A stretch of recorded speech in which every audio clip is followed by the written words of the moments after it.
बहुत समय पहले की बात है। एक छोटे से जंगल में एक गरीब लकड़हारा रहता था जिसका नाम रघु था।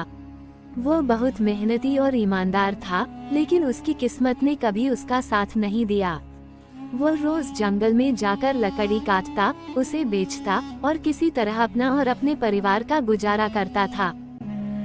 एक दिन की बात है, रघु रोज की तरह नदी के किनारे लकड़ी काट रहा था। तभी अचानक उसकी कुल्हाड़ी फिसलकर नदी में गिर गई। रघु बहुत परेशान हो गया, क्योंकि वही कुल्हाड़ी उसके गुजारे का एकमात्र साधन थी। उसने नदी के किनारे बैठकर ईश्वर से प्रार्थना करनी शुरू कर दी। उसकी प्रार्थना सुनकर नदी की देवी प्रकट हुई। देवी ने उससे पूछा, रघु, तुम इतने उदास क्यों हो? रघु ने सिर झुकाते हुए कहा, माँ, मेरी कुल्हाड़ी इस नदी में गिर गई है। वह मेरे काम का एकमात्र साधन था।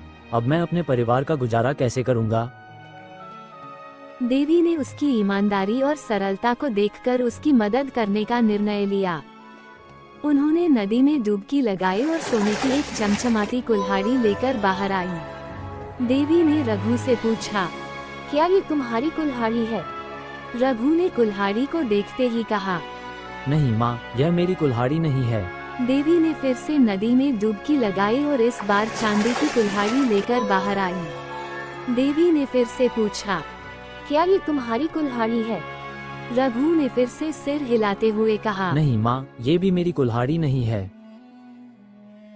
अंत में देवी ने तीसरी बार नदी में डुबकी लगाई और लोहे की पुरानी कुल्हाड़ी लेकर बाहर आई।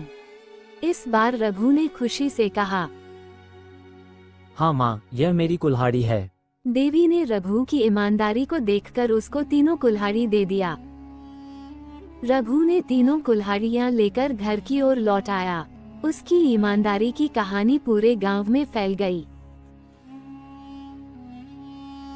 गांव के एक लालची व्यक्ति ने ये सब सुना और उसने भी सोचा कि वो नदी में अपनी कुल्हाड़ी गिराकर देवी से सोने और चांदी की कुल्हाड़ियाँ पा सकता है। अगले ही दिन वो व्यक्ति नदी के किनारे गया और जानबूझकर अपनी कुल्हाड़ी पानी में फेंक दी। फिर उसने देवी को पुकारा।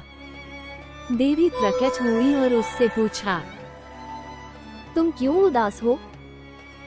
उस व्यक्ति ने झूठ बोलते हुए कहा, मेरी कुल्हाड़ी नदी में गिर गई है।